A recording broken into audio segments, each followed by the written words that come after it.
Salut les bricolos, c'est Cédric de Bricolage Facile et aujourd'hui je voudrais vous parler d'un accessoire que j'ai vu souvent sur internet. Donc il s'agit de ce bracelet magnétique. Donc c'est un accessoire qui me semblait assez sympa, pas trop cher. Donc j'ai voulu savoir ce que ça donnait vraiment, savoir si ça valait le coup de dépenser ne serait-ce que 10 € pour ce type d'accessoire. Donc je vous propose de voir tout ça en détail dans la séquence qui suit. À tout de suite.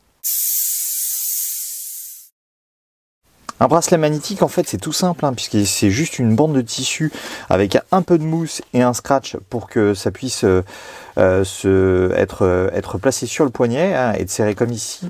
Mais c'est surtout, en fait, on a surtout inséré des aimants. Donc là, on a 5 bandes d'aimants ici, 1, 2, 3, 4, 5. Avec chacune de ces bandes est composée de 3 aimants, donc ce qui nous fait 15 aimants en tout. Et donc c'est sur ces bandes d'aimants en fait qu'on va pouvoir positionner nos outils. Donc là on a des pinces, on a des clés à laine, on peut mettre des vis, on peut mettre des clous, on peut mettre ce qu'on veut. Et franchement ça tient plutôt pas mal. Alors bien sûr voilà, celles qui sont tombées, c'est celles qui n'étaient pas en contact direct avec les aimants. Mais sinon vous pouvez y aller, hein. Ça tient relativement bien. Donc voici un exemple concret d'utilisation de ce type de bracelet magnétique. Donc moi j'utilise par exemple là ici pour pouvoir ranger et rendre accessible mes vis. Donc ça c'est plutôt pas mal, ça m'évite de les mettre dans des poches ou les mettre sur mon escabeau ou les mettre n'importe où, ce qui risque de je risque de les perdre, hein, moi me connaissant, c'est toujours un peu ce qui m'arrive. Donc du coup là je les ai à proximité et c'est franchement sympa, hein. Donc vous pouvez y aller, hein. Là j'ai quelques vis là. Je secoue, elle bouge pas du tout, hein. Il y a vraiment, les aimants sont assez puissants. Après il faut rester sur la petite visserie, c'est pas la peine de vouloir en trop transporter. On ne peut pas imaginer transporter une règle ou une équerre, pas du tout.